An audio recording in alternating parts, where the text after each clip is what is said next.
बिस्मिल्लाहिर्रहमानिर्रहीम। मैं हूं सैयद माजिद अली शाह। जैसा कि मुख्तलिफ इशूज़ पर गुफ्तगू की जाती है, ऐसे ही आज गुफ्तगू का मौजू है पुलिस की जानिब से FIR का अंदराज और मदई को अदालती ट्रायल में जिस नवैयत की मुश्किलात का सामना है। देखने में आया कि काना में चंद रोज कबल एक वकूआ पजीर हुआ जिसमें मसल्ला अफराद ने फायरिंग करके मियाँ बीवी को कत्ल कर दिया, जिसमें सलामत और इसकी बीवी जबैदा मौके पर हलाक हो गई और इसका बेटा आतफ सलामत शदीद जख्मी हो गया, जिसको तिब्बी इमदाद के लिए पुलिस ने हस्पताल मुंतकिल कर दिया और नाशों को कब्जे में लेकर पोस्टमार्टम करवाने के बाद जरूरी कार्रवाई का ऐलान कर दिया। फ्रांसिक की टीमें भी मौके पर पहुंच गई। इस वकूआ की बाबत वजीर आला पंजाब ने और IG पंजाब ने फौरी नोटिस ले लिया। जिन वकूआ जात की बाबत वजीर आला पंजाब और IG पंजाब नोटिस लेते हैं तो वहां पे देखने में आता है कि लोगों के ज़हन में एक कंसेप्ट बन चुका है कि वो IG पंजाब ने नोटिस ले लिया, वजीर आला ने नोटिस ले लिया, तो अब पता नहीं क्या होने वाला है। असल हकायक ये है, जब फर्स्ट इंफॉर्मेशन रिपोर्ट के लिए मदई थाना में मुकदमे के इंदराज के लिए जाता है, तो जब दरख्वास्त दी जाती है तो मुतलका SHO साहब कहते हैं जी दरख्वास्त SP साहब को भेज दी है, SP साहब इसे वेरीफाई करेंगे और वो ब्रीफ करेंगे कि इसे किस नवैयत की तब्दील किया जाए और कैसे FIR का अंदाज करेंगे।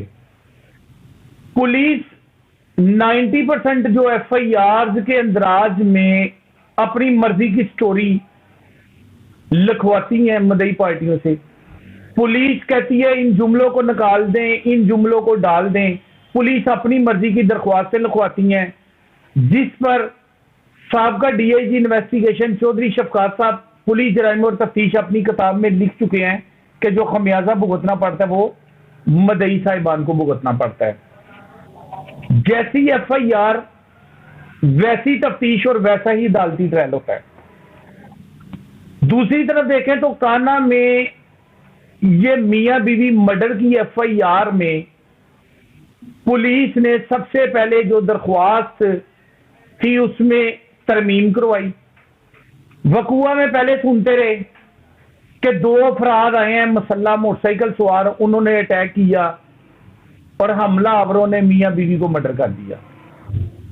उसके बाद 2 के 4, 4 के बाद 6 अफराद हो गए। दीगर अफराद को भी FIR में फिट कर दिया गया और फर्जी गवाह हस्बे रवायत FIR में डाल दिए गए। इस तरह से वजीर आला पंजाब और IG पंजाब का जो नोटिस है उसकी वजह से भी मदई का खाना खराब हो जाना है।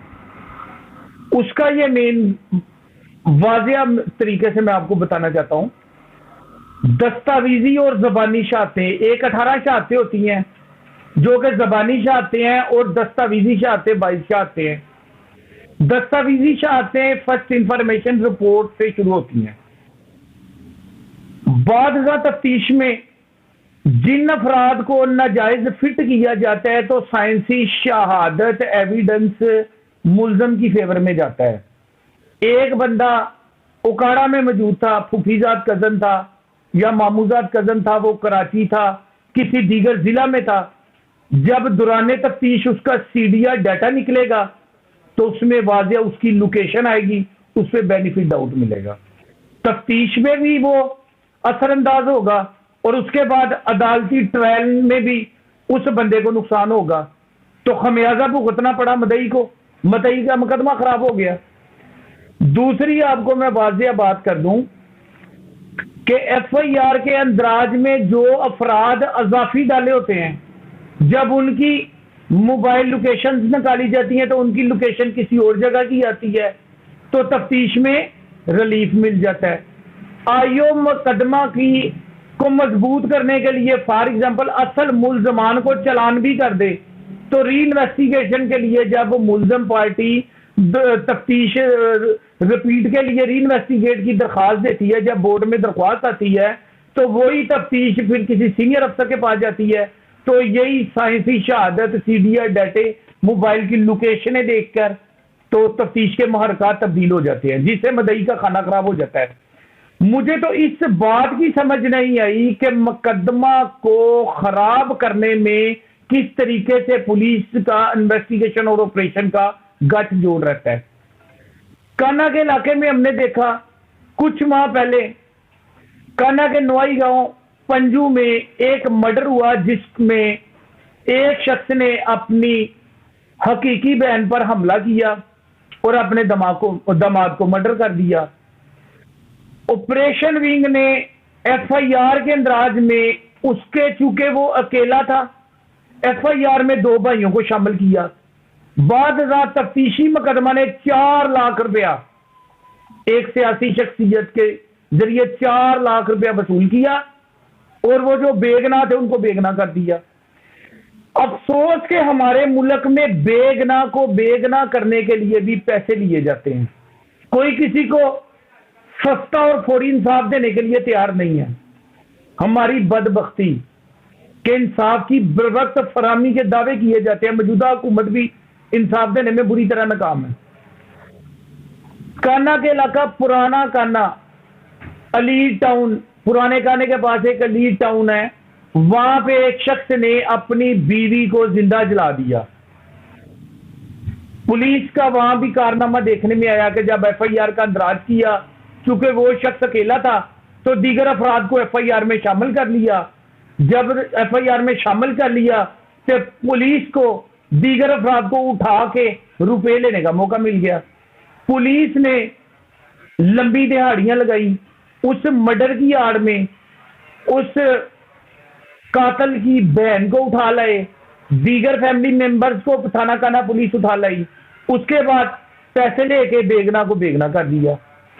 लेकिन अफसोस ये है कि जब पुलिस ऑर्डिनेंस 2002 आया तो इन्वेस्टिगेशन और ऑपरेशन पुलिस अलग-अलग इन्होंने 2 डिपार्टमेंट्स बना दिए।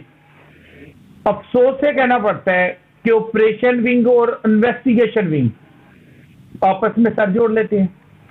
एफआईआर के अंदराज में इस नवैयत के मुहरकात बना दिए जाते हैं जिससे इन्वेस्टिगेशन विंग के रिश्वत लेने का रास्ता तैयार हो जाए। दीदा दरिश्ता एफआईआर में वाजिया नजर आ रहा होता है कि एक मुलजम है, 4 मुलजम अजाफी डाल दिए जाते हैं। बाद बेड़ा गर्क किसका होता है? बेड़ा गर्क मदई का होता है। मदई साहिबान को पता नहीं होता, आम शहरियों को कानून की तबीर तशरीह का पता नहीं होता। इस वजह से लोगों का खाना खराब होता है। हमारे जो लीगल डिपार्टमेंट से रिलेटेड लोग हैं, एआईजी लीगल है, डीआईजी लीगल है, लीगल डिपार्टमेंट मौजूद है, उनको पता है कि लेट से होने वाली एफआईआर पर आला अदलिया अदम इत्मीनान का इजहार करती हैं। जिस एफआईआर में चंद मुल्जमान को रिलीज मिल जाए, बेनिफिट डाउट दीगर मुल्जमान को भी मिल जाता है। कानून मसावात यही है कि मेरे साथ वो भी मुल्जम था, अगर उसकी जमानत ले ली है तो मुझे भी जमानत का हक है। इस तरीके से ये जो पुलिस की जानिब से कारनामे सामने आ रहे हैं, इसमें अफसोस से कहना पड़ता है कि वजीर आला पंजाब और आईजी पंजाब ने नोटिस लिया और पहले 2 मुल्जमान थे, बाद में 4-6 हो गए। अब पुलिस की कमाई का जरिया बन गया। अब वो जो बेगना है, पुलिस पैसे लेके बेगना को बेगना कर देगी और जो मुल्जमान है उनको रिलीफ मिलेगा और मदई का खाना खराब होगा। अब एक नए प्रोग्राम तक के लिए इजाजत दीजिए, दोबारा फिर हाजिर होंगे। अल्लाह हाफिज।